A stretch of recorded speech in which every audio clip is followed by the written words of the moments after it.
Well, hello, everybody, and welcome to 14.2. We are in the midst of the Great Depression.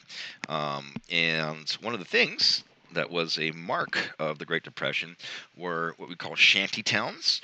And they gave them the name Hooverville as well to sort of, I guess, make fun of or to pressure President Hoover to say, hey, look, this is all your fault. Why aren't you doing anything? And these people, as you can see, have to live in like little teeny shacks. You see the big prosperous city out in the background, and people have to live in these dirt lots in little teeny shacks. And of course, they blamed Hoover. Now, was it all Hoover's fault? Of course not. Nothing is really, there's very really 100% someone's fault. But people directed their anger somewhere, and in this case, it was at the leader. Now you say, oh well, at least they have a house. Okay, but this looks like it's not wintertime. Can you imagine? I mean, it gets cold in San Diego at wintertime. Can you imagine what it's like in Chicago or New York, where you get below zero and snow and rain, and I mean those are pretty bad conditions. But that's what people had to do to survive. Another thing was a soup kitchen. You might also hear it referred to as a bread line, perhaps, but it was a situation where people could go in and get, a meal. We're not talking like steak and lobster or anything like that, obviously, but you get bread, some soup, maybe some coffee, and we still have some of these. I know Father's Joe Village does it sometimes, but it's really just making sure that people got the basic, and they didn't just starve to death. The Dust Bowl.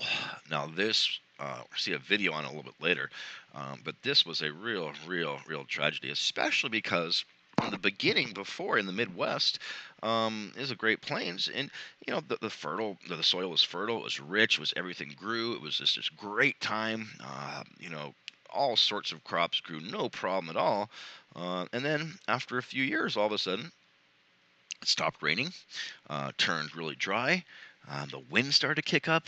And because the combination of the shift in weather, the increase in winds, and the fact that the farmers just farmed and farmed and farmed, and just their fields were just nonstop as far as the eye could see, and that's not really how you're supposed to farm. I mean, I'm no expert, but from what I read, you're supposed to leave breaks in between, so it's not just one continuous field, and not doing so when the wind does blow is disastrous. And you can see like there's like wagon wheels right there. A car is half buried. I mean, sure, the house is way over there. That's fine, but it doesn't look like very much is going to grow in what really just looks like sand dunes.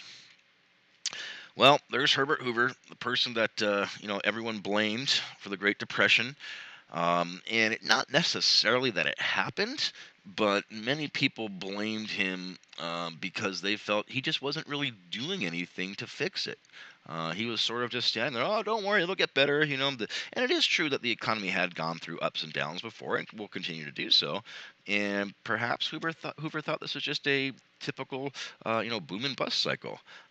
Turned out not to be, but regardless of that, people tended to blame Hoover because he seemed as though he wasn't doing anything to address the situation.